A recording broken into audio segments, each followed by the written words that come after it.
الحمدللہ رب العالمین والصلاة والسلام علی سید الانبیاء والمرسلین اللہم صلی علی سیدنا و مولانا محمد وعلی آلہ واصحابہ وبارک وسلم وصلی علیہ۔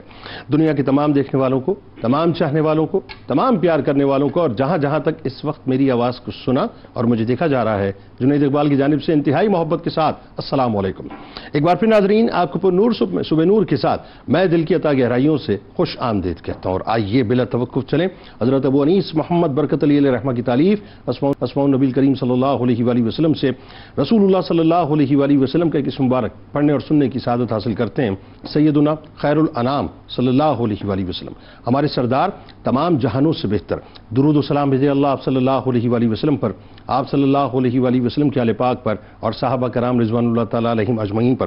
حضرت جابر بن عبداللہ رضی اللہ تعالیٰ روایت ہے، حضور نبی کریم صلی اللہ علیہ وآلہ وسلم نے ارشاد فرمایا کہ جس شخص میں 3 صفات ہوں، اللہ تبارک و تعالیٰ اس کے لیے موت کے لمحات آسان فرما دیتا ہے اور اسے جنت میں داخل فرماتا ہے۔ پہلی بات، کمزوروں کے ساتھ نرمی، دوسری بات، والدین کے ساتھ محبت اور شفقت، اور تیسری بات، اپنے ماتحتوں کے ساتھ حسن سلوک۔ آج کا پروگرام ناظرین انفارمیٹو بھی ہوگا انشاءاللہ اور بہت انٹرسٹنگ بھی ہوگا، کیونکہ آج بلڈ گروپ کے طبی اور سائنسی اثرات پہ بات کریں گے۔ ہم سب کا ظاہر اپنا اپنا ایک بلڈ گروپ ہوتا ہے، لیکن آج آپ کو بتلائیں گے صاحب کہ آپ کے اپنے بلڈ گروپ کے جو خواص ہیں وہ کیا ہیں۔ ایک بات ذہن میں رکھیں، عادات، اخلاق اور طرز عمل خون اور نسل دونوں کی پہچان کرا دیا کرتے ہیں۔ اہل نظر کا یہ طریق رہا ہے کہ وہ کردار دیکھ کر بلڈ لائن کا بنیادی طور پر اندازہ کر لیا کرتے تھے کہ کس نسل سے اس کا تعلق ہے۔ خون ناظرین انسانی وجود میں قدرت کا ایسا شاہکار ہے جس پر انسانی وجود پورا کا پورا کھڑا ہے، یعنی سرخ رنگ کا ایک سیال مادہ جو انسان کی رگوں میں دوڑتا ہے، انسان کو زندہ رکھتا ہے۔ خون میں بنیادی عناصر تو سب انسانوں میں ناظرین یکساں ہوتے ہیں، مگر اس کی بناوٹ ہر جسم کے اعتبار سے مختلف ہوا کرتی ہے۔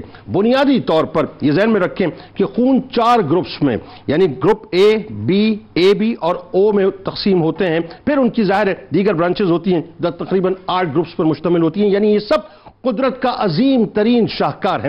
ایک صحت مند انسان کے ناظرین جسم میں اس کے وزن کا 7 یا 8% جو ہے وہ خون پہ مشتمل ہوتا ہے۔ انسانی خون کے دیگر فنکشنز کے ساتھ ساتھ اس کا سب سے اہم کام سارے جسم کو آپ کو پتا ہے کہ آکسیجن پہنچانا ہوتا ہے۔ خون میں وائٹ سیلز، ریڈ سیلز اور پلیٹلیٹس موجود ہوتے ہیں، اور خون میں ناظرین پلازما، یعنی خون بنیادی طور پر پلازما پر مشتمل ہوتا ہے، اور خون کا پلازما 90% پانی سے بنتا ہے۔ یہ تو ایک بیسک انفارمیشن ہے۔ انٹرسٹنگ بات اب میں آپ کو بتلاؤں، اور ظاہر یہ تحقیق ہے، اس کو ڈینائی کیا جا سکتا ہے۔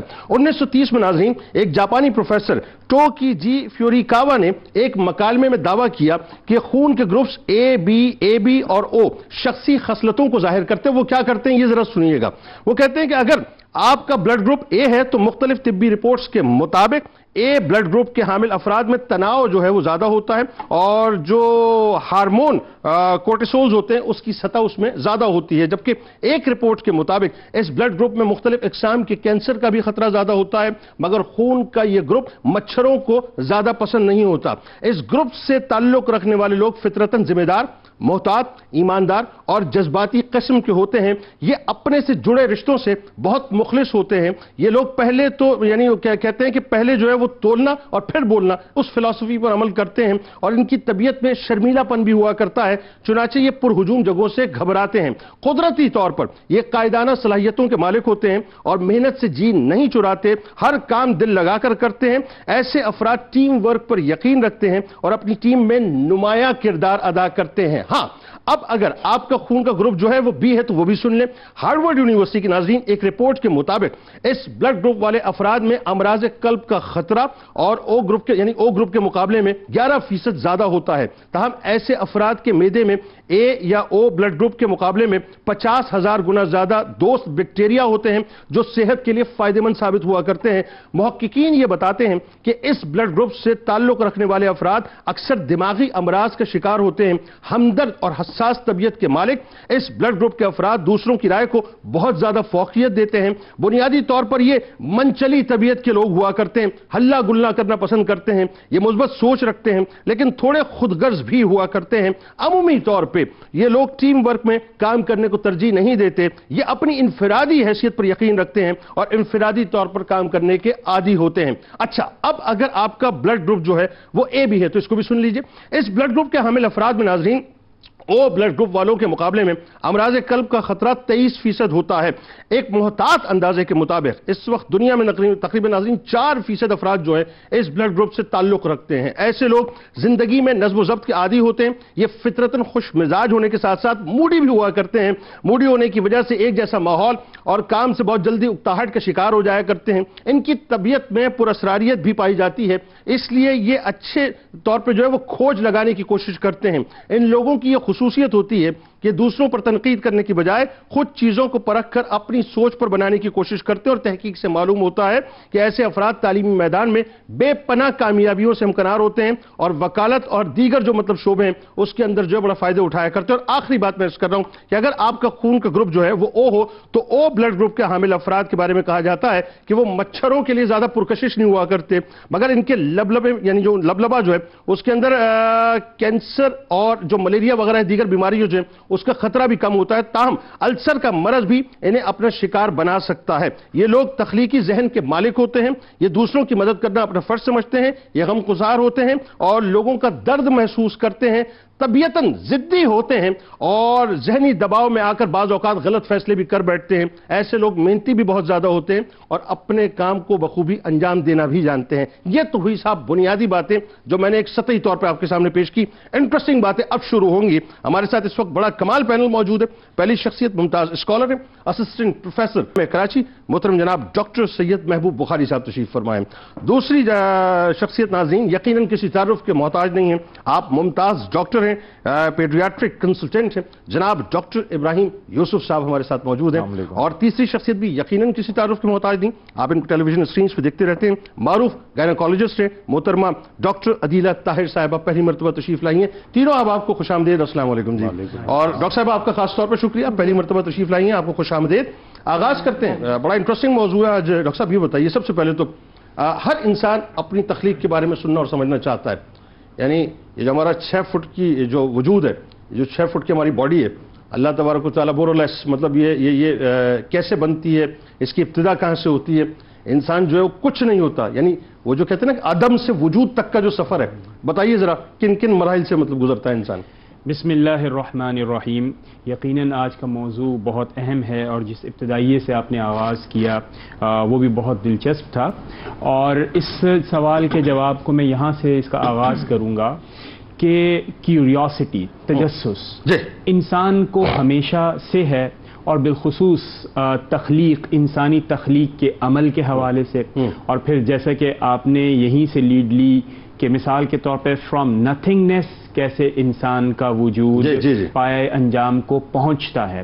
اور پھر آپ غور کیجئے کہ جب اللہ رب العزت نے انسان کو مخاطب کر کے بتایا کہ تمہیں ایک خدا کی عبادت کرنی چاہیے، اور اللہ رب العزت نے بہت ہی خوبصورت اور بہت ہی پرکشش انداز میں انسان کو بار بار مخاطب کر کے بتایا فَلْيَنْظُرِ الْإِنسَانُ مِمَّا خُلِقَ، کہ انسان کو چاہیے کہ وہ دیکھے اور غور کرے اپنے تخلیق کے عمل کو۔ تو اس کا مطلب یہ ہوا کہ اگر انسان واقعتاً حقیقت کو جاننا چاہتا ہے تو اس کی حقیقت کا ایک پہلو اللہ رب العزت نے انسان کی تخلیق کے عمل کے اندر چھپایا ہوا ہے۔ پھر آپ یہ دیکھیے کہ وہ تجسس، وہ کیوریوسٹی، وہ جسے آپ یہ کہہ سکتے ہیں کہ مسٹری، وہ جس وقت قرآن کریم نازل ہو رہا تھا مکہ المکرمہ کے اندر، مدینہ المنورہ کے اندر، اس کیوریوسٹی کو اللہ رب العزت نے کچھ ریویل کیا اور یہ بتایا کہ انسان کی تخلیق کا عمل کچھ ایسا ہے۔ اور وہ کیوریوسٹی اور تجسس آج بھی جب سائنس کی منازل اور ٹیکنالوجیز کی منازل کو طے کرتے ہوئے ٹیکنو سائنٹیفک دور میں داخل ہو چکی ہے، اس کے اندر بھی وہ مسٹریز ریویل کچھ ہوئی ہیں، اور آج بھی انسان کا دامن لیے ہوئے ہیں کہ آگے مزید کیا ہے، مزید کیا ہے، تاکہ اس تخلیق کے اور تحقیق کے عمل کو مکمل کیا جا سکے۔ تو آئیے ہم ان مراحل کے اوپر ایک طائرانہ جائزہ لیتے ہیں۔ اللہ رب العزت نے قرآن کریم میں ارشاد فرمایا وَلَقَدْ خَلَقْنَا الْإِنسَانَ، سب سے پہلے اللہ رب العزت نے اس کی نسبت اپنے آپ سے جوڑی کہ ہم نے انسان کو پیدا کیا ہے، من سلالۃ من طین، ایکسٹریکٹ، مٹی کا جو جسے آپ یہ کہہ سکتے ہیں کہ خلاصہ، مٹی کا جو نچوڑ ہے وہاں سے انسان کو پیدا کیا گیا، من طین، مٹی سے. پھر فرمایا جو دوسرا مرحلہ ہے وہ یہ ہے ثم جعلناہ نطفۃ، پھر ہم نے انسان کو نطفہ بنایا، اور پھر فی قرار مکین، اللہ رب العزت نے اس نطفے کو ایک محفوظ جگہ پر رکھا.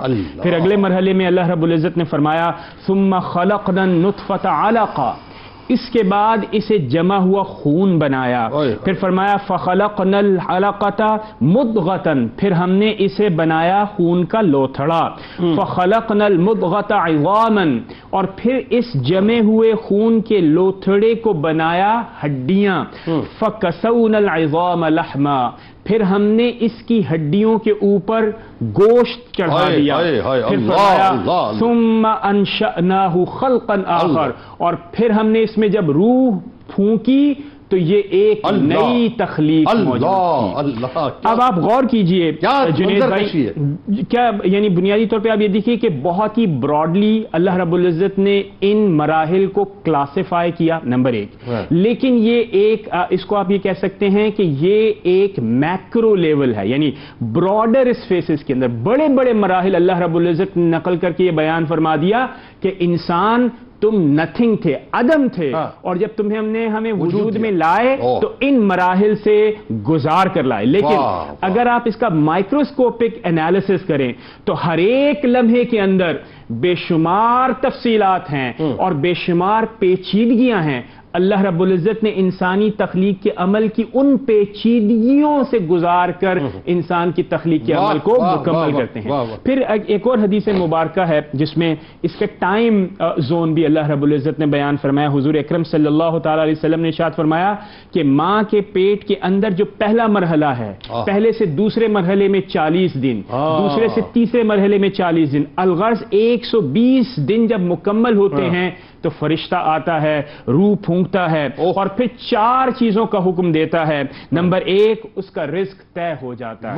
پھر فرمایا اس کی عمر طے ہو جاتی ہے. پھر اس کا عمل طے ہو جاتا ہے، حتیٰ کہ اس کا شقی ہونا یعنی بدبخت ہونا اور اس کا سعید یعنی خوشبخت ہونا یہ بھی طے ہو جاتا ہے.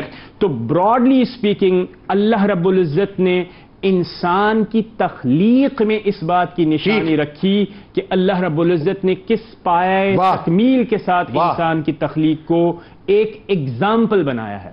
مطلب بات یہ ہے کہ وہ نتھنگ سے سم تھنگ تک کا جو تصور ہے، آپ یہ دیکھیے اللہ تبارک و تعالیٰ نے وہ 120 دن کا جو پورا ایک پروسیجر ہے، اس پروسیجر کو 1450 برس پہلے اپنے محبوب کے قلب پہ اتارا. آج سائنس جا کے اس بات کو تحقیق کر کے ڈسکور کر رہی ہے کہ ہاں ایسا کچھ جو ہے وہ ہو چکا. ڈاکٹر صاحب انٹرسٹنگلی میں جب یہ ظاہر ہے یہ جب پروگرام کی تیاری ہو رہی تھی تو میں جب پڑھ رہا تھا تو اللہ کی شان پہ میں بس سبحان اللہ کر رہا تھا کہ بیسک آپ کے ظاہر ہے 4 گروپس اے بی اور او، اور پھر اس کے ظاہر 8 برانچز بنتی ہیں، یعنی A positive A negative, B positive B negative, A B positive negative, اور اس کے بعد او پازیٹیو او نیگیٹو. میں کچھ ڈاکٹر ہو گیا ہوں آج، ذہن میں رکھیے آج آپ ایک ڈاکٹر سے بات کریں گے انشاءاللہ. تو اگین کہ ایک تو یہ کہ اس کا پرسنٹیج بتائیے، دوسرا اس کی اہمیت بتائیے، تیسرا یہ کہ جو ظاہر جو کمپوننٹس ہیں جو اجزاء ہیں اس کے بارے میں بھی بتائیے. اور چونکہ آپ کا اسپیسیفک شعبہ بڑا مطلب اور بڑا آپ اس پہ کام کر رہے ہیں اور اللہ آپ کو جزا دے کہ تھیلیسیمیا کے حوالے سے جو ہے اس کی جو وجوہات ہیں اس کی تدارک اور احتیاط ہے، پلیز. بسم اللہ الرحمن الرحیم. آج تو ڈاکٹر صاحب نے جو باتیں کی نا، انسان کے کہتے ہیں نا رونگٹے کھڑے، کمال کر دیا ڈاکٹر، کمال کر دیا. واقعی میں مطلب آج تک میں نے ایسی گفتگو کہیں نہیں سنی. اچھا ماشاءاللہ جی، یہ کمپلیمنٹ ڈاکٹر صاحب آپ کے لیے. واہ. تو جنید بھائی سب سے امپورٹنٹ چیز ہے کہ جیسے ڈاکٹر صاحب نے ایک چیز بتائی کہ اس کی امپورٹنس کتنی ہے. وہ 120 دن جو بتایا کہ کس طرح اللہ تعالیٰ نے ایک عمل رکھا ہے، اور آج آپ سائنس پروف کر رہی ہے اس بات کو. سائنس پروف کرتی ہے، اور سائنس ہر وقت پروف کرتے ہوئے آئی ہے، اللہ تعالیٰ کو چیلنج کرتے ہوئے اور اللہ تعالیٰ کے سامنے سرنڈر کرتے ہوئے گراتی ہے پھر کہ یار یہ تو معجزہ ہے. اور اس کے بعد کتنے لوگ اس کو اسلامک طور پہ پروف میں آ کے اسلام قبول کرتے ہیں. بالکل ایسے، کیونکہ وہ ہل جاتے ہیں کہ یہ تو بہت ہی مختلف چیز ہے جو اللہ کے علاوہ کوئی نہیں بنا سکتا. بالکل ایسے. جیسے آپ نے ایک بیان کیا کہ او کی خصوصیات بتائیں، بی کی خصوصیات، وہ بہت پرانی وقتاً باتیں ہیں اور یہ بہت پروفڈ باتیں ہیں کہ جو آپ کے جو بلڈ گروپس ہوتے ہیں اس کے حساب سے آپ کی نیچر اور آپ کے ٹائپس اور آپ کی سٹائل اور آپ کا جتنا بھی رویہ ہے، خون بولتا ہے، خون بولتا ہے آف کورس. کچھ چیزیں جینیٹکس ہیں جو آپ کہتے ہیں کہ وہ ہے پازیٹیو یا نیگیٹو, اس کی بڑی امپورٹنس ہے. اس کی امپورٹنس یہ ہے کہ سب سے امپورٹنٹ یہ ہے کہ آپ کا سب سے بلڈ گروپ آپ کا جینیٹکلی آ رہا ہوتا ہے, اور جینیٹک سے ہی ساری چیزیں چل رہی ہیں. بالکل ٹھیک ہے. اور سب سے امپورٹنٹ جو اس میں یونیورسل بلڈ گروپ ہے وہ ہے او نیگیٹو, جو دنیا کو ہر جگہ اس سے یونیورسل ڈونر کسی کو بھی وہ بلڈ دے سکتا ہے. اچھا ٹھیک ہے. باقی او پازیٹیو کی بھی کچھ خصوصیات ہیں جو وہ بھی بلڈ گروپ کو ڈون کر سکتا ہے, بٹ او نیگیٹو سب سے زیادہ کرتا ہے. ٹھیک ہے. باقی گروپس جو ہیں ریسیپینٹس ہیں, دے نہیں سکتے. وہ صرف اپنے ہی لوگوں کو دے سکتے ہیں. اوکے, یعنی او نیگیٹو جو ہے یونیورسل مطلب اوکے. پلس ساتھ میں سب سے امپورٹنٹ چیز یہ ہے کہ کچھ بلڈ گروپس ایسے ہوتے ہیں جو ملتے ہی نہیں ہیں, جیسے نیگیٹوز کے بی نیگیٹو بہت کم ملتا ہے, اے بی نیگیٹو بہت ہی شادر و نادر بہت کم لوگوں کا ہوتا بھی ہے اور بہت کم ملتا ہے. اوکے. اس کی امپورٹنس بھی بہت زیادہ ہوتی ہے. جب بھی ایک بچہ پیدا ہوتا ہے ہم اس کو بہت احتیاط کہتے ہیں ماں باپ کو یا پیرنٹس کو کہ آپ اس کا بار بار یہ یاد رکھیں کہ کہاں اس کے اویلیبلٹی آف بلڈ ہے, کون سا بلڈ گروپ, کون سا بلڈ بینک ہے جو اس کو پرووائڈ کر رہا ہے. یہ بہت امپورٹنٹ ہے.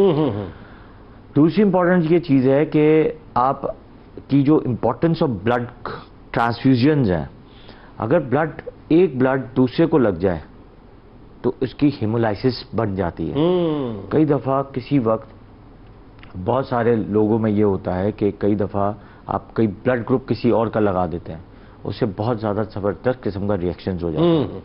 مگر اللہ تعالیٰ کا نظام دیکھیں کہ اگر نیو بورن پیدا ہوتا ہے اور اس کو جانڈس بڑھ گیا ہے, ٹھیک ہے, پیلیا جو ہوتا ہے, اور اس میں ہمیں بلڈ ایکسچینج کرنا ہے. اگر ماں بی پازیٹیو بھی ہے اور بچہ او پازیٹیو کا پیدا ہو گیا تو اللہ کی شان دیکھے کہ اللہ تعالیٰ نے کہا ہے کہ ابھی تک اس کا بلڈ جو ہے باڈی میں چینج نہیں ہوا, ہمیں پورا ماں کا بلڈ گروپ ہمیں ٹرانسفر کرنا پڑتا ہے بچے کے اندر, اور اس کو بلڈ ایکسچینج کرنا پڑتا ہے. اچھا, یہ اللہ کی شان ہے. یہ اللہ کی شان ہے, اور اللہ تعالیٰ نے ان چیزوں سے ہی ہمیں بنایا ہے اور اس کی بہت امپورٹنس ہے.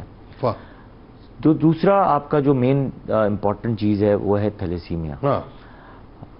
قرآن میں بہت ساری چیزوں پہ لکھا ہے کہ کانسیجیس میرج میں کوئی حرج نہیں ہے, جو ہم نے جو ہمارے لیے جو ہے اس میں نہیں ہے. مگر کئی دفعہ میں نے کانسیجیس میرج میں نہیں, کئی دفعہ نون کانسیجیس میرج میں بھی مائنر میرر کو ہوتے ہوئے پازیٹیو دیکھا ہے. جی, اس کی وجوہات آپ بتائیں گے. اس کی وجوہات وہی مائنر ایک جین آ گئی میل, اور ایک فیمیل جین آ گئی مائنر تھیلیسیمیا, اور میل تھیلیسیمیا کی دونوں کی جینز آ گئیں. ہر پریگننسی میں 25% چانس ہوتا ہے کہ وہ میجر کی طرف بنا دے. ٹھیک, اوکے. کئی دفعہ میں نے 4 بچے بھی دیکھے مائنر کے, اور ان کو کوئی کمپلیکیشنز نہیں ہوتی, اور کئی دفعہ میں نے چاروں بچوں کو 100% کمپلیکیٹڈ ہوتے ہوئے دیکھا. اوکے. تو اس کو کہتے ہیں کہ 25% آف ایچ پریگننسی آپ کی پازیٹیو ہے, تھیلیسیمیا میجر بنے گا. ٹھیک ہے. ایک 25% آپ کے بنیں گے تھیلیسیمیا مائنر, اور 50% بنیں گے نارمل. تو 50% نارمل والے بھی لوگ بچے آ جاتے ہیں. اس میں جو سائنس نے ریسرچ کی ہے کہ اگر فرض کریں کہ اگر 8 ہفتے سے پہلے اگر مائنر اور مائنر مل گئے ہیں اور بچہ پیٹ میں آ گیا ووم میں, تو اگر ایمنیوسینٹوسس کر لیں یا ہم کریون سیمپل کر لیتے ہیں, تو کئی دفعہ ہم بچے کو ہم ان پیدا ہونے سے بھی بچا سکتے ہیں. اس سے ہی بڑے فائدے ہو جاتے ہیں کہ آپ سائنس کو بھی اور اس کو لے کے جب چلتے ہیں تو آپ کے فائدے زیادہ ہو جاتے ہیں. بہت اچھا. اور یہ بیلنس ویو یہی ہے کہ ہم ظاہر اس کو بالکل نگیٹ نہیں کر سکتے, کیونکہ اگر آپ سرور دو جہاں صلی اللہ علیہ وآلہ وسلم کے دور مقدس میں چلے جائیں تو سیدہ فاطمہ الزہرا سلام اللہ علیہ اور مولا کائنات کی جو شادی کی مثال ہے, اس سے زیادہ بہتر مثال تو کوئی ہو ہی نہیں سکتی. Cousin marriage. لیکن وہی بات ہے کہ ہمیں اس دور کے اندر کچھ چیزوں کی احتیاط ضرور کر لینی چاہیے عقلی بنیادوں کے اوپر. اب آئیے ذرا ڈاکٹر صاحبہ, یہ بڑی ایک امپورٹنٹ بات ہے اور یہ آپ بہت بہتر بتا پائیں گے. ایک تو یہ کہ جو جیسے میں نے ایک بڑا ہی سطحی سا ایک ویو دیا, لیکن میں چاہتا ہوں ان ڈیپتھ جا کے ذرا آپ اس پہ بات کیجئے. ایک تو یہ کہ کیا بلڈ گروپس کے اپنے مزاج کچھ ہوا کرتے ہیں, یعنی اس کا اپنا موڈ کچھ ہوا کرتا ہے, ایک تو یہ بتائیے. پلس کیا ہم یہ بھی سمجھ سکتے ہیں کہ ان بلڈ گروپس کی بنیاد پر اللہ تبارک و تعالیٰ نے کوئی خاص صلاحیتیں ان کو عطا کی ہوتی ہیں؟ یہ بھی ذرا بتائیے. اور بطور ڈونر اور ریسیپینٹ کے جو ایک حیثیت ہوتی ہے ہماری، وہ کیا ہوتی ہے، ذرا یہ بھی بتائیے. بسم اللہ الرحمن الرحیم. جو بات آپ کہہ رہے ہیں کہ پرسنالٹی ٹریٹس ہوتے ہیں یا نہیں ہوتے، مطلب صلاحیتیں جو ہے بلڈ گروپس کے اکارڈنگلی چلتی ہے یا نہیں چلتی، اگر ہم سائنسی اعتبار سے بات کریں تو وہ تو بہت زیادہ اس پہ جو بہت زیادہ ریسرچ کہیں یا ایویڈنس بیسڈ چیزیں ہوئیں وہ تو نہیں ہیں. لیکن ہاں جو اسکالرز ہیں، جو ایک سائنٹیفک اسکالرز ہیں، وہ یہ کہتے ہیں کہ اگر بلڈ آپ کے الگ الگ جو بلڈ گروپس ہیں اس سے آپ کی جو جسمانی صلاحیتیں ہیں یا آپ کی سائیکالوجیکلی اگر ہم کہیں یا آپ کے کہیں کہ نفسیاتی چیزوں پہ اس کا امپیکٹ ہوتا ہے.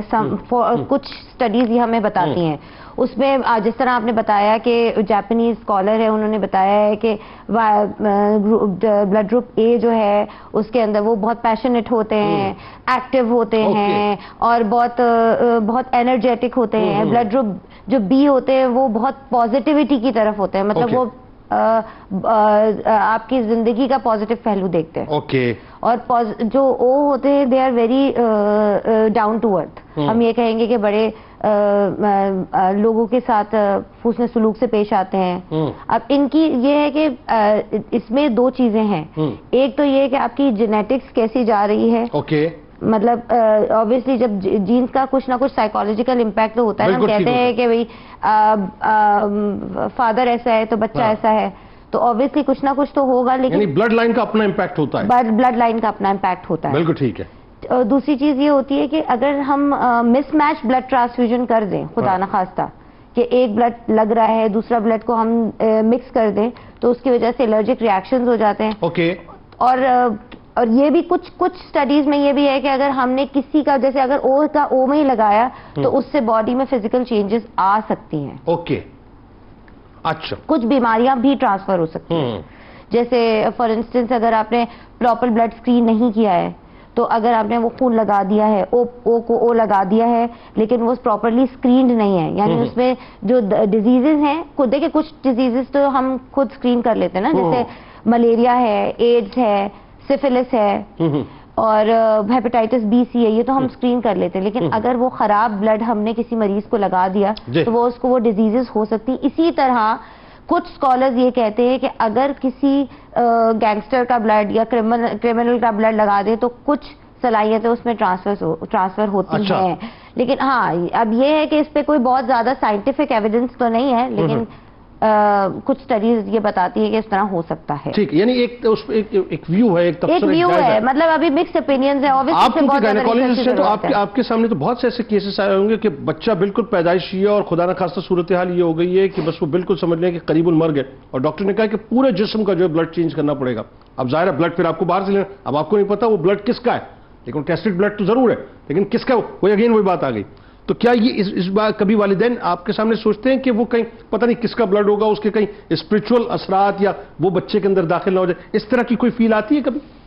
دیکھیں اگر زندگی بچانے کے لیے تو خراب خون بھی لگانا ہے، کیونکہ ورنہ تو مر ہی جائے گا نا. تو اب اگر جیسے فار انسٹنس ہوتا ہے حمل کا جو پروسیس ہوتا ہے، اس کے بعد اگر مریض جو ہے وہ ہیمریج میں چلا جاتا ہے، پوسٹ پارٹم ہیمریج بولتے ہیں، یا آپ بولیں کہ انتقال خون کی ضرورت پڑتی ہے، تو اس کے لیے یہ ہوتا ہے کہ پھر ہم سفید خون بھی لگاتے ہیں، یعنی فریش فروزن پلازما بھی لگاتے ہیں، ہم ہول بلڈ بھی لگاتے ہیں، ہم پلیٹلیٹس بھی لگاتے ہیں. کرائیو پریسپیٹیٹ بھی ایک طرح کا بلڈ ہوتا ہے جس کے اندر خون کی جمنے والی صلاحیت ہوتی ہے، وہ بھی ہم لگاتے ہیں. اب لگانے کے لیے زندگی اگر بچ جاتی ہے اور اس کی خود کی اپنی اتنی اسٹرانگ پرسنالٹی ہے، کیونکہ آبویسلی آپ کا بلڈ تو اپنی جگہ ہے بٹ آپ کا برین جو ہوتا ہے وہ کمانڈر ہے آپ کی باڈی کا. تو اب اس کی وجہ سے میں نے تو ایز سچ سائنٹیفکلی تو کوئی ٹریٹس نہیں دیکھے، لیکن ہاں لوگ کہتے ہیں کہ نہیں اس کا خون چینج ہوا ہے تو یہ چینج ہو گئی. اچھا مجھے نہیں پتا. ناظرین ہمارے ساتھ جڑے رہیے، سرکار علیہ السلام کی بارگاہ میں، ان کی آل کی بارگاہ میں درود پاک کا نذرانہ پیش کریں. انٹرسٹنگ گفتگو ہو رہی ہے اور بڑی انفارمیٹیو گفتگو ہے. اب ذرا جو ایک اہم ترین بات ہے وہ یہ ہے کہ اور ظاہر ہے اس پہ گفتگو ہوتی ہے، یہ ایک ڈیبیٹیبل موضوع بھی ہے کہ جو خون کا عطیہ ہے، اس حوالے سے جو اسلامی تعلیمات ہیں اور اس کی جو شرعی احتیاطیں ہیں وہ بنیادی طور پہ کیا ہیں، اور آپ کو یہ بھی بتلائیں گے کہ جو انتقال خون کے وقت جو طبی احتیاطیں ہمیں کرنی چاہیے نا، یعنی ڈونر کے لیے اور ریسیپینٹ کے لیے کیا کچھ مطلب معاملات ہیں. اور آخر میں جو بڑی اہم ترین بات ہے وہ یہ کہ جو بلڈ بینکس ہمارے ظاہر نارملی کھلے ہوئے ہوتے ہیں، ان کی جو اپنی ایک حیثیت ہوتی ہے خون کی وہ کیا ہے، اس پہ بھی گفتگو کریں گے. درود پاک پیش کیجیے.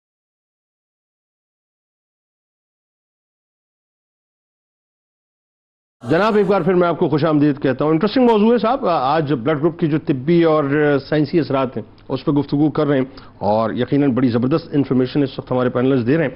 سلسلے کو آگے بڑھاتے ہیں. ڈاکٹر صاحب اب آئیے ذرا، یہ ایک معاملہ ایسا ہے کہ اس پہ تھوڑا سا ظاہر لوگ کنفیوز بھی ہوتے ہیں، اور بہت سے لوگوں کی اپنی ایک اس پہ لائن ہے. تو خون کے عطیے کے حوالے سے جو ایک تو اسلامی تعلیمات ہیں وہ کیا ہیں، اور جو اس میں خاص طور پہ شرعی احتیاطیں ہمیں کرنی چاہیے، یہ ذرا بتلائیے کیا کیا ہونی چاہیے. بسم اللہ الرحمن الرحیم. بہت اہم سوال ہے، اور اس سوال کو پورے اس کے بیک گراؤنڈ سے سمجھنا ضروری ہے. اور وہ یہ ہے کہ سب سے پہلی حقیقت یہ ہے کہ ہمیں یہ بات کو تسلیم کرنا چاہیے کہ اس دنیا میں اور حقیقتاً ایک ہی حقیقت ہے، وہ ہے اللہ رب العزت کی حقیقت. واہ. یعنی اگر کوئی وجود ہے، کوئی ایگزسٹنس ہے تو وہ خدا ہے. اللہ رب العزت نے انسانوں کو عدم سے وجود میں پیدا کیا، اور جب انسان اس وجود میں آ گیا تو اب انسان مخلوق ہے. مخلوق ہونے کے اعتبار سے انسان اپنے آپ کو اون نہیں کرتا. ہمیں اللہ رب العزت نے پیدا کیا عدم سے وجود میں، اور انسان اپنے آپ کو اون نہیں کرتا. اب اصولی طور پر جتنے بھی ہمارے اعضاء ہیں اور ہماری اپنی جو جسے آپ یہ کہہ سکتے ہیں کہ باڈی ہے، یہ ہم گاڈ کو تو او کرتے ہیں، لیکن اس کو ہم اپنی مرضی، منشا، اپنی منفیت کے لیے ایک دوسرے کے ساتھ ایکسچینج نہیں کر سکتے. اسی اصول کی بنیاد کے اوپر ہمارے جو فقہا ہیں انہوں نے اس مسئلے کا استنباط کیا ایک پرانے عرصے، کچھ عرصے پہلے، کہ خون کا انتقال جائز نہیں ہے. لیکن یہ پرانا ہے. اچھا، مرور زمانہ سے جب حالات بڑھنا شروع ہو گئے، بیماریوں کی پیچیدگی بڑھنا شروع ہو گئی، ایکسیڈنٹس کا بڑھنا شروع ہو گیا، تو پھر ایسی ضروریات سامنے آئیں کہ انسانی جان، کیونکہ اسلام کا ایک اصول یہ ہے کہ انسانی جان سب سے زیادہ اہم ہے، تو اس اصول کو پانے کے لیے فقہا نے بیان کیا کہ کیونکہ انسانی جان کا تحفظ بنیادی ضرورت معاشرہ ہے، لہذا انتقال خون جائز ہے. اور اللہ رب العزت کے پاک کلام میں اللہ رب العزت نے ارشاد فرمایا فَمَنِ اضْطُرَّ، جب کوئی شخص مجبور ہو جائے، جب کوئی شخص مجبور ہو جائے، فرمایا غیر باغ ولا عاد فلا اثم علیہ، نہ وہ وہاں پہ نافرمانی کرنا چاہے، نہ حد کو کراس کرنا چاہے، تو پھر اس کے اوپر گناہ نہیں ہے. اور اس کا بیک گراؤنڈ کیا ہے کہ اس سے پہلے مردہ جانوروں کا ذکر کیا گیا اور کہا گیا کہ یہ حرام ہے، لیکن ضرورت پڑنے پر جب انسان مجبوری کی حالت میں، حالت اکراہ میں آ جائے، انسانی جان کو بچانا ضروری تھا، تو اس وقت اتنا گوشت کو جائز قرار دیا جس سے انسان کی جان بچ سکے. اسی اصول سے کشید کرتے ہوئے فقہا نے کہا الضرورات تبیح المحظورات.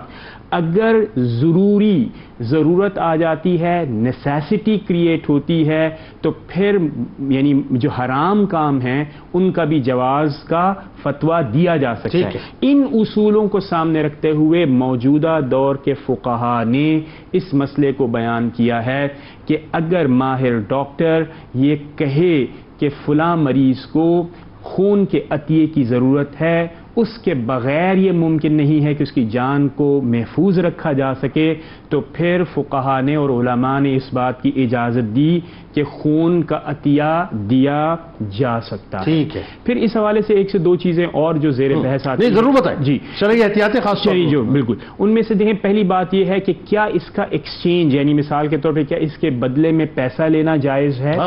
تو اس حوالے سے بھی فقہا نے بالکل واضح ٹیچنگز ہیں کہ بالکل جائز نہیں. نہیں ہے. اگین وہی principle, do you owe yourself, یہ تو آپ کی ہے ہی نہیں چیز, تو آپ کیسے اس کو لے سکتے ہیں پیسے. اسی طرح کیا اس کو, ہاں اسی طرح مثال کے طور پہ اگر کوئی بلڈ بینک ہے, وہ اگر بیچ رہا ہے کوئی چیز, تو اس کو بھی فقہا نے یہ کہا کہ یہ جائز نہیں ہے, بیکاز آپ نے کسی وعدے کے تحت اگر اس کو لیا ہے اور اپنے پاس محفوظ کیا, تو آپ کے لیے بھی بیچنا جائز نہیں. اچھا, لیکن یہ بات ملحوظ خاطر رکھے, چونکہ اس میں پھر مزید سوالات آ جاتے ہیں. فقہا نے اس کے اوپر اتنا غور و خوض کیا کہ اگر فرض کریں ایک طرف بیچنے والا خون ہے اور دوسری طرف انسانی جان ایٹ سٹیک ہے, تو آپ کے لیے خریدنا جائز ہو سکتا ہے اس انسانی جان کو محفوظ رکھنے کے لیے, لیکن اس شخص کا بیچنا جائز نہیں ہے. پھر بھی ناجائز ہے, پھر اس کا بیچنا ناجائز ہے. لیکن اگر فرض کریں آپ کی جان ایٹ سٹیک ہے, تو پھر آپ اس کو خرید بھی سکتے ہیں. اور اس لحاظ سے اگر چیزوں کو دیکھا جائے تو پھر جو موجودہ دور کے مسائل ہیں ان کا حل ہمارے سامنے واضح طور پر آ جاتا ہے. ٹھیک ہو گیا, بہت صحیح, بڑا زبردست آپ نے اس کو بیان کیا. اچھا اب ذرا یہ بتائیے اپنا ڈاکٹر صاحب کہ نارملی ہوتا یہ ہے کہ ہمارے یہاں بہت سے لوگ جو ہیں وہ ایک پیشن کے تحت, ایک سوچ کے تحت جو ہے وہ ڈونیٹ کرنے کے لیے چلے جاتے ہیں, اور ان کی اپنی ظاہر اپنی ایک اپروچ ہوتی ہے. اسی طرح سے مطلب بلڈ لینے والا جو ہے وہ کبھی کبھار یہ دیکھا گیا ہے کہ وہ طبی احتیاطیں جو ہے اس طرح سے نہیں کر رہا ہوتا جس طرح سے کرنی چاہیے. تو ایک تو یہ کہ طبی احتیاطیں جو ڈونر کے ہینڈ پہ کیا ہونی چاہیے, ریسیپینٹ کے ہینڈ پہ کیا ہونی چاہیے, اور اگین وہی بات ہے کہ اگر خدا نخواستہ بد احتیاطی ہو جاتی ہے تو اس پہ ذرا ڈیٹیل گفتگو آپ کریں کہ کس کس لیول کا ڈیزاسٹر خدا نخواستہ ہو سکتا ہے. بسم اللہ الرحمن الرحیم. امپورٹنٹ بات یہ ہے کہ پہلے تو ہمیں یہ سمجھنا چاہیے کہ ایک بلڈ کے اندر اللہ تعالیٰ نے کیا کیا بنایا ہے. پہلے تو اس میں ہے haemoglobin, iron, R B Cs, haematocrit, platelets, W B Cs. یہ 6-7 چیزیں ایسی اللہ تعالیٰ نے ایک چیز میں بنائی ہیں. اور ایک آدمی اگر ڈونیٹ کرنے جاتا ہے تو بلڈ بینکس والے اس کو الگ الگ فیکٹر سے نکالتے ہیں, اور الگ الگ بلڈ بینک الگ الگ چیزیں اس میں سے نکال کے الگ الگ طریقے سے محفوظ کرتے ہیں. ہم نے پہلے ایک سوال پہ ایک بات ہوئی کہ بلڈ بینکس کون سے ہونے چاہیے. ڈاکٹر صاحب نے جو بتایا کہ بلڈ بینک کی امپورٹنس کتنی ہے. انتقال خون جائز قرار دیا گیا, بیچنا جائز نہیں ہے, خریدنا اور بیچنا اس کا یہ ناجائز ہے, جائز نہیں ہے, کیونکہ اس میں پروفیشنلی ایتھک جو ہے وہ ہٹ کر جاتی ہے, کیونکہ وہی والی بات کہ ہم اس کو اون نہیں کرتے ہیں. سیکنڈلی اگر کوئی بیچ رہا ہے تو اس کی مجبوری ہے, وہ بیچتا ہے. ٹھیک ہے. کئی دفعہ آپ نے دیکھا ہوگا بلڈ بینکس جو ہیں جو اللیگل کھلی ہوئی ہیں, ایک ہے لیگل بلڈ بینکس اور ایک ہے illegal blood banks. Illegal blood banks بیچتی ہیں جن کا ریٹ 8,000, 10,000, 15,000, 20,000 جیسے جس کی مجبوری. لیکن جو بیچنے والا ہے, ایک تو بلڈ بینک بیچ رہی ہے ریسیپینٹ کو, ایک بلڈ بینک کو بیچ رہا ہے ایک عام آدمی جا کے جو نشئی ہے یا وہ اپنی چیزوں کو خرید کے اپنی چیزوں کو بیچنا چاہ رہا ہے. تو if we don't own our thing تو آپ اس کو خرید بھی نہیں سکتے. بالکل ٹھیک. اب جو بیچ رہا ہے اور اس کی اسکیننگ اگر پراپر نہیں کر رہا, یہ جو فراڈ والے جو لوگ ہیں جو انلیگل بلڈ بینکس ہیں, اس کو ہم کہتے ہیں فراڈ والے لوگ, وہ پراپر اسکریننگ نہیں کرتے. اب سب سے امپورٹنٹ چیز جو اسکریننگ, سب سے امپورٹنٹ کیا چیز ہوتی ہے اس میں, کہ اگر ریسیپینٹ کو کوئی بلڈ ہیپاٹائٹس بی کا لگ گیا, سی کا لگ گیا, ایچ آئی وی کا لگ گیا, یا دوسرے بہت سارے مسائل کے طور پہ لگ گیا, تو آپ کی باڈی کے اندر وہ سارے جراثیم ٹرانسفر ہو جائیں گے. میں اسپیشلی سب سے امپورٹنٹ چیز جو ہے وہ ہے ایڈز. دوسرا ہے ہیپاٹائٹس سی, جس کا علاج بہت مشکل ہے. ٹھیک. پھر ہے hepatitis B. Okay. Hepatitis B ہوتا ہے, اس کی ویکسینز بھی ہیں, امیونوگلوبولنز بھی ملتے ہیں. بٹ ہیپاٹائٹس سی کی ویکسین نہیں ہے, بٹ امیونوگلوبولنز ملتے ہیں. قطع کلام کی بات ہے. ڈاکٹر صاحب آپ ذہنی طور پہ تیار رہیے گا, میں اس حوالے سے آپ سے سوال کروں گا, جو دھوکہ دہی والا کام ہو رہا ہے نا, اس پہ بات کروں گا. دوسری امپورٹنٹ چیز یہ ہے کہ آپ کے جو بلڈ کی جو فیزیبلٹی ہے, اس کی فریزنگ پوائنٹس, کولنگ اسٹرینتھ, وہ کس طرح کے لیول آف اس کی اسٹوریج ہے, وہ بہت امپورٹنٹ ہے.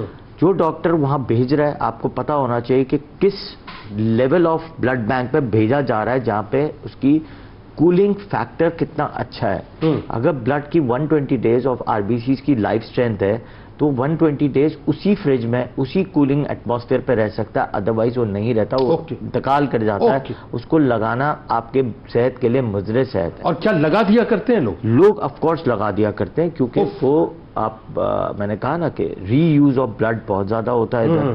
اور ساتھ میں کیا ہوتا ہے, وہی والی بات کہ بلڈ جو بچ جاتا ہے. ری یوز آف بلڈ سے مراد آپ کی کیا ہے, ذرا آسان کر کے سمجھائیں. ری یوز آف بلڈ کا مطلب یہ ہوتا ہے کہ اگر ایک ہاسپٹل میں بلڈ بچ گیا, ٹھیک ہے, اور وہاں سے وہ نکلا کہیں اور پھینکنے کے لیے نہیں گیا, کسی اور نے کہیں اور بیچ دیا. اوکے. اور یہ بہت بڑا بزنس ہے. اچھا. ہمارے ملک میں بہت بڑا بزنس ہے.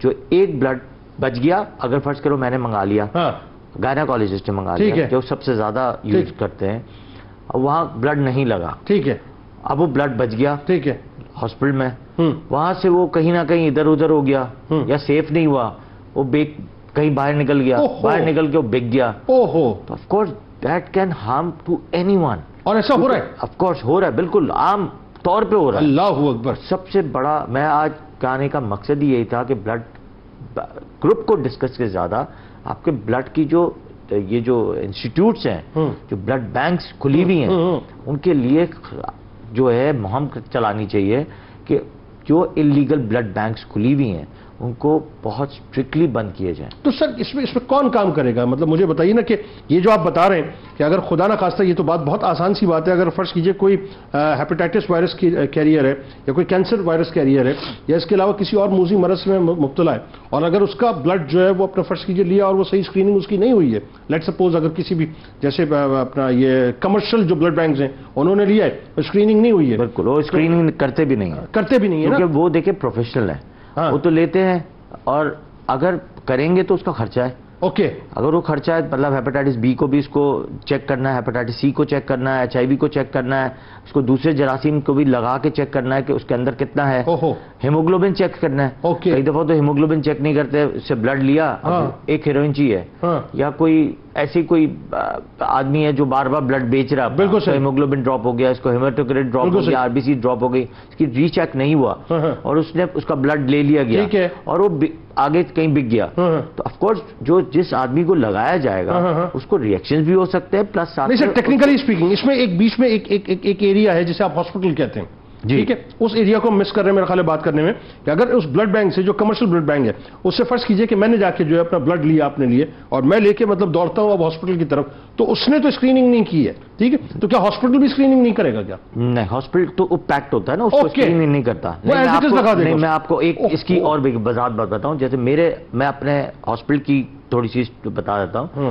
ہمارے ہاسپٹل میں سب سے زیادہ پیشنٹس آتے ہیں جو بلوچستان سے, کوئٹہ سے, ہمارے بہت بھائی ہیں وہ آتے ہیں. اب سب سے امپورٹنٹ چیز, ان کے پاس ڈونرز نہیں ہوتے. ایک بلڈ پوائنٹ ایک ڈونر, دوسرا بلڈ پوائنٹ دوسرا ڈونر, تیسرا بلڈ پوائنٹ تیسرا ڈونر. اچھا. اب اس کے بعد ڈونر نہیں ہے تو کیا کرے گا؟ ٹھیک ہے, ڈونر کے بغیر بلڈ نہیں ملے گا. جو لیگل بلڈ بینکس ہے اس میں ایک ڈونر پہ ایک بلڈ ہے. چلیے آپ اپنا ایک بیگ دیں گے, ایک بیگ لے لیں گے. آف کورس یہی ہوتا ہے, اور اس بیگ سے جو انسٹیٹیوٹ ہے اس سے پلیٹلیٹس بھی نکالتا ہے, ہیموگلوبن بھی نکالتا ہے, پی سی بی بھی نکالتا ہے, سب کچھ نکال کے ایف پی نکالتا ہے, وہ نکال کے آپ کو الگ الگ طور پہ دیتا ہے. درست ہو گیا. لیکن اگر فرض کریں میرے پاس ڈونر نہیں ہے, اب میرے پاس مجبوری کیا ہوگی, اب میرے پاس ٹاؤٹس ہیں. وہ ٹاؤٹس کیا کریں گے, کہیں نہ کہیں پکڑ کے اس کو لے جائیں گے اس ایریا میں کہ وہاں سے وہ بلڈ خریدے. اب اس میں ہاسپٹل تو لکھ کے دے رہا ہے کہ بھائی بلڈ ارینج کروا لو اور اچھی جگہ سے کرا لو. ٹھیک ہے. موسٹ آف دا ہاسپٹل کے بلڈ بینکس نہیں ہوتے, کیونکہ میں سمجھ گیا وہی والی بات کہ بلڈ بینک کی ایک بہت بڑا ایک الگ ڈپارٹمنٹ ہے, الگ کولنگ فیکٹرز ہیں, الگ چیزیں ہیں, الگ انسٹیٹیوٹ بنتا ہے, اور اس کی ایک چیک اینڈ بیلنس بہت امپورٹنٹ ہے. ٹھیک ہے. جیسے لیبورٹری کا چیک اینڈ بیلنس ہے, ایسے بلڈ بینک کا check and balance is very important.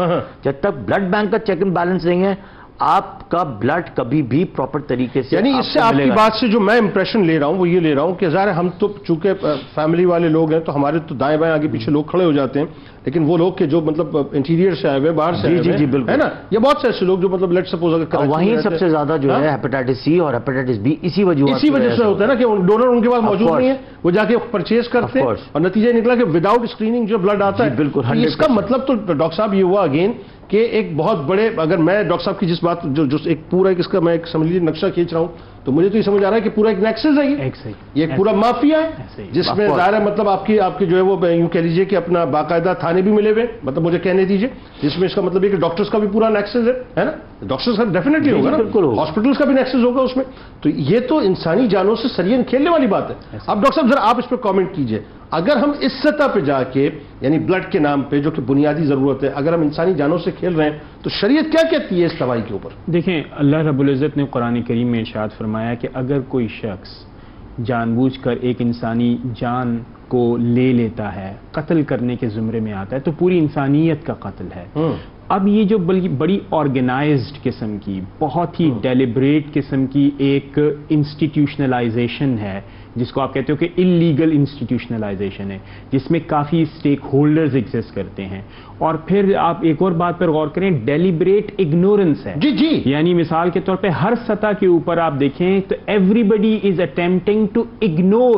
نہیں سر، اگنورنس نہیں، سوری مجھے اگر اجازت دیں، اگنورنس نہیں، یہ تو صریحاً قتل ہے. نہیں مطلب بلکہ یہ پیسہ کمانے کا ایک دھندا ہے پورا. یقیناً یہ بالکل صحیح بات ہے کہ یہ ہے قتل ہے، لیکن ان پروسیسز کو جو ڈیو پروسیس اسکریننگ کا، اگر آپ اسکرین نہیں کریں، فرض کریں کہ جو ہاسپٹل فیسلٹیز ہیں اگر وہ اسکرین نہیں کریں، ڈیلیبریٹلی وہ اس بات کو اگنور کریے، they are not making sure. اسی طرح فرض کریں کہ جو بلڈ بینکس کا اس طرح مشغروم ہو کر ان کی گروتھ ہو جائے، جو کہ انلیگل بلڈ کو بائی کر رہے ہیں، انلیگل بلڈ کو سیل کر رہے ہیں، تو اسی ریاست کے اندر ہے نا یہ کام. تو اسی طرح ان کا جو انلیگل انسٹیٹیوشنز ہے بلڈ بینک کے حوالے سے، یہ موت بیچ رہے ہیں، جیسے کہ بھی ڈاکٹر صاحب نے بھی کہا. تو مجھے ایسا لگتا ہے کہ ہر سطح پر جس کی جو ذمہ داری ہے اسے اپنی ذمہ داری سے صحیح طور پر عہدہ برا ہونا چاہیے. ادروائز یہ بیسیکلی آپ یہ کہہ سکتے ہیں کہ ارادتاً قتل کے زمرے میں ہی آئے گا. کسی بھی اسٹیٹ کی بنیادی ذمہ داریوں میں مطلب ظاہر ہے اس میں آپ بھی جانتے ہیں، ہم سب جانتے ہیں اور بچپن سے سنتے آ رہے ہیں، تعلیم اور صحت جو ہے دو بنیادی چیزیں ہوتی ہیں جو مطلب، اور سیکیورٹی ظاہر ہے مطلب.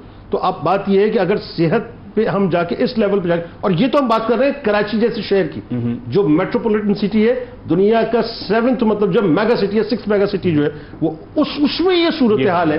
تو ڈاکٹر صاحب انٹیریئر کا بھی ذرا سا بتا دیجئے، انٹیریئر میں پھر کیا صورتحال ہوگی؟ اس سے مطلب انٹیریئر تو پھر اس کا مطلب ہے کہ وہاں انسان جو جانوروں کی طرح ڈیل ہو رہے ہوں گے. آپ نے تصویریں دیکھی ہوں گی کہ جب بیماریاں پھیلتی ہیں تو آپ نے دیکھا ہوگا کہ درختوں پہ ڈرپ لکھتی ہوئی ہوتی ہے. جی جیسے وہاں پہ بھی وہی حالات ہیں کہ بلڈ کی جو پہلے تو وہاں پہ بلڈ بینک ملتے ہی نہیں ہے، نہ بلڈز ملتے ہیں، اور وہاں پہ جس طرح جانیں ضائع ہوتی ہیں بلڈ کی وجہ سے، اسپیشلی سب سے زیادہ جو جانیں جاتی ہیں وہ گائنی کے پیشنٹس کی جاتی ہے. جیسے ڈاکٹر عدیلہ بات کرتے ہیں ڈاکٹر عدیلہ آپ کو بتائیں گی کہ جو بلڈ کی اس کی امپورٹنس کتنی ہے، بتائیں گے کون کون سی ڈیزیزز میں اس کو لگایا جاتا ہے. اب وہاں کی جو انٹیریئرز والی ہماری بہنیں ہیں اور مائیں ہیں جن کو بہت سارے کمپلیکیشنز ہو جاتے ہیں، ان کو تو یہ بلڈ ملتا بھی نہیں ہے. اور اسی سایہ کی وجہ سے، جیسے ڈاکٹر صاحب نے ایک بتایا کہ ایک زمانے پہلے یہ انتقال خون ناجائز تھا، لیکن اس کو ریسرچ کے حساب سے کرتے کرتے اس کو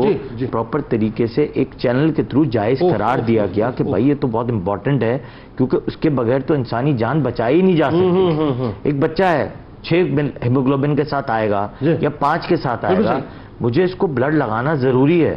اگر پلیٹلیٹس نہیں ہوں گے ٹینگی کے امراض میں، اب تو ریسرچ آ گئی کہ میں آہستہ آہستہ جب 10 اور 20,000 پہ بھی ہوتے ہیں تو ہم پلیٹلیٹس نہیں لگاتے، مگر جہاں لگانے کی ضرورت ہوتی ہے وہاں کتنی امپورٹنس ہوتی ہے. اس وقت آپ کو پتہ چلتا ہے، جیسے انہوں نے پہلا ایک کلام دیا کہ 120 ڈیز میں کیا اللہ تعالیٰ بناتا ہے، مطلب انسان کے رونگٹے کھڑے ہو جائیں کہ انسان سوچے کہ اس کی اس وقت امپورٹنس کیا ہوتی ہے. اور میں آپ کی بات سے اب یہ اس بات کو یوں سمجھ رہا ہوں، دیکھنے والے ریلیٹ کر پا رہے ہوں گے اس بات سے کہ یہ تو پروگرام سمجھ لیں کہ ایسا ہو گیا. میں ایکسپیکٹ نہیں کر رہا تھا کہ اس لیول پہ جا کے ہم گفتگو کر رہے ہوں گے، کیونکہ یہ تو بالکل اس کا مطلب ہے کہ 21ویں صدی کے اندر ہم تو اللہ معاف کرے مطلب کس سطح پہ جا کے ہم انسانی جانوں سے کھیل رہے ہیں اور صفاقی کا لیول کیا ہو چکے. ڈاکٹر عدیلہ آپ ذرا یہ بتائیے، آپ ظاہر ہے مطلب آپ بیسکلی آپ گائنیکالوجسٹ ہیں، تو آپ کو تو آپ زیادہ بتا سکتی ہیں کہ اس بلڈ کی اہمیت بنیادی طور پہ. اور جیسے یہ انٹیریئر کا نقشہ کھینچ رہے تھے، ذرا پہلے تو ابتدائی طور پہ یہ بتائیے کہ یہ جو اہمیت ہے بلڈ کی، اور خاص طور پہ جو کن صورتوں میں جو انتقال خون کی جو ہے ضرورت اور کیوں محسوس ہوتی ہے، ذرا یہ بھی ساتھ ساتھ بتائیے. اچھا، سب سے زیادہ ضروری حاملہ عورتوں میں ہوتی ہے نا، کہ حاملہ عورتوں میں خون کی جو ریکوائرمنٹ ہوتی ہے وہ بڑھ جاتی ہے.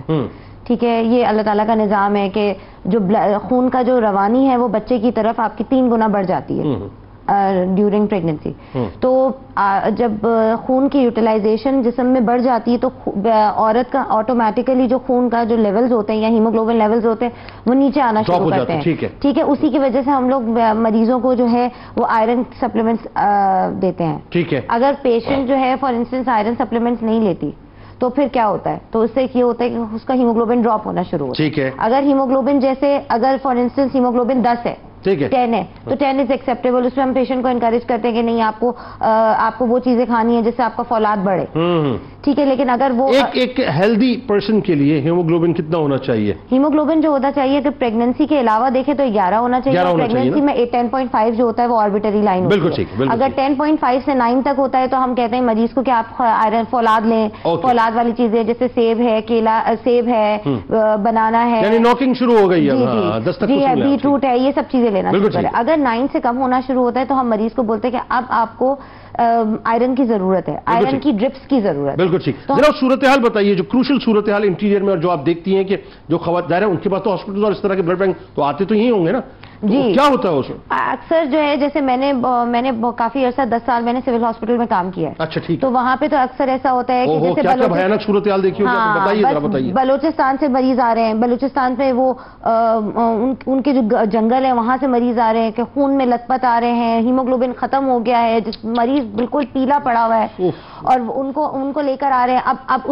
اس کے بعد جب پتہ چلتا ہے، جب ہم اس کی بلڈ اسکرین کرتے ہیں تو پتہ چلتا ہے مریض کا ہیموگلوبن اے نیگیٹو ہے. اچھا جی، اب اے نیگیٹو ہے، اب آپ کیا کریں گے؟ اب جب بلڈ جیسے میں نے سول ہاسپٹل میں کام کیا تو وہاں کی لوکل بلڈ بینک میں اے نیگیٹو ہمارے پاس پورے کراچی میں ہی بہت کم ہوتا ہے. اگر ہم بلڈ اسکرین پھر مریض کو ہم جیسے پہلے ہم نے وہاں سے لیا، اب وہاں سے نہیں ملا، اس صورتحال میں جیسے ڈاکٹر صاحب نے بتایا کہ او نیگیٹو بلڈ گروپ لگایا جاتا ہے تو ایسے مریضوں کو لگایا جاتا ہے جن کا بلڈ گروپ اے نیگیٹو ہے اور ہمیں کہیں خون نہیں مل رہا ہے اور ہمیں اس مریض کا ہیموگلوبن 2 ہے، ٹھیک 3 ہے، تو اب اس کو ایٹ لیسٹ 4-5 بوتلیں تو لگیں گی. بالکل لگیں گی، لال خون کی بھی اور سفید خون کی بھی، FFPs کی بھی. ٹھیک ہے. تو ریڈ خون پھر ہم کیا کرتے ہیں، ہم ان کو اے نیگیٹو بلڈ بھی لگاتے ہیں جو اتنا ہمیں اویلیبل ہوتا ہے اور اس کی جان بچانے کے لیے ہم او نیگیٹو بھی لگا دیتے ہیں اس کو. ٹھیک ہے. لیکن ایٹ لیسٹ ہمیں یہ شیورٹی ہونی چاہیے کہ جس بلڈ بینک سے آپ خون ایشو کروا رہے ہیں وہ اسکرین کرے گی، 10-10 ہزار میں لوگوں کو بیچے گی نہیں خون. اب ان مریضوں کے پاس پیسے بھی نہیں ہوتے، آبویسلی آپ اتنے دور سے آئے، اتنے غریب ہیں، آپ کے پاس تو فائنینشیل وہ بھی نہیں ہے اور جہاں سے آپ نے خون لیا ہے وہ صحیح جگہ ہے بھی کہ نہیں. لیکن کبھی کبھی ایسا ہوتا ہے کہ کہیں سے کوئی خون نہیں مل رہا، ایون او نیگیٹو بھی اویلیبل نہیں ہے. اسپیشلی یہ ڈینگی کے ٹائم پہ ہوتا ہے. اگر کہیں جب ڈینگی ایپیڈیمک ہوتی ہے تو آپ کو نہ پلیٹلیٹس کہیں ملتے ہیں اور نہ بلڈ ملتا ہے. اور ابھی آپ کو پتہ یہ لاہور میں ابھی وہ جاوید اکرم صاحب نے جو ہے بتا دیا، ان کو خدشہ ظاہر کر دیا انہوں نے کووڈ-19 کا. ہمارا خاصاً صورتحال بڑی خراب ہو گئی ہے اس وقت لاہور کے اندر، آپ کو پتہ ہے لاہور کے اندر بہت خطرناک فلو وہاں پہ پھیلا ہوا ہے. جی جو مطلب اپنا ایئر کوالٹی جو ہے وہ بہت ہی لو اس پہ چلی گئی ہے اور کچھ سمجھ نہیں آ رہا. لوگ اس وقت جو ہے وہ اپنا ٹھیک ٹھاک مطلب ایک سمجھ لیجیے کہ ریلا جو ہے وہ اس وقت ہاسپٹل کی طرف جا رہا ہے. اگین اب یہ جو ڈاکٹر صاحب جیسے بات بتا رہی ہیں فائنلی اس کو جی بتائیے. ہاں، اوتھینٹسٹی جو ہوتی ہے نا بلڈ بینک کی وہ یہی ہوتی ہے کہ وہ ڈونر آپ سے مانگے. اگر ڈونر سامنے نہیں مانگ رہا ہے نا آپ سے، وہیں گڑبڑ ہے. اچھا مجھے ایک بات بتائیے، آپ چلیں اس کو آپ نے سول ہاسپٹل میں کام کیا تو آپ سے بہتر تو وہ کیسز کوئی بتا بھی نہیں سکتا. ہمارے یہاں سرکاری ہسپتالوں کا جو ظاہر ہے مطلب اسٹرکچر ہے، ہم سب کو پتہ ہے کہ کیا صورتحال ہے. تو آپ کے سامنے اس طرح کے کوئی کیسز آتے تھے کہ جس میں خدا نہ خواستہ غلط بلڈ لگ گیا ہو یا غلط طور پہ ٹریٹ ہو گیا ہو یا جو ہے بہت کیسز آتے ہیں کہ لوگ جو ہے وہ اس کو اسکرین نہیں کرتے، جو خون اویلیبل ہوتا ہے اب ایک اور مریض جو ہے وہ منٹوں میں آپ کے سامنے ایکسپائر ہو جاتا ہے. جیسے بلڈ لگایا، اب میرے سامنے میں نے اپنی لائف میں پلیٹلیٹس مس میچ ٹرانسفیوژن دیکھی کہ مریض کو جو ہے وہ خون آیا، وہ خون لے کر آیا کسی بلڈ بینک سے، جیسے حسینی سے اس کو نہیں مل رہا تھا، جو اتھینٹک بلڈ بینک سے وہاں سے نہیں مل رہا تھا تو وہ کہیں سے لے کر آیا اے نیگیٹو اور وہ جیسے ہی لگایا گیا مریض کو وہ مریض اسی وقت ایکسپائر ہو گیا. بہت شکریہ آپ تینوں احباب کا، آپ تشریف لائے.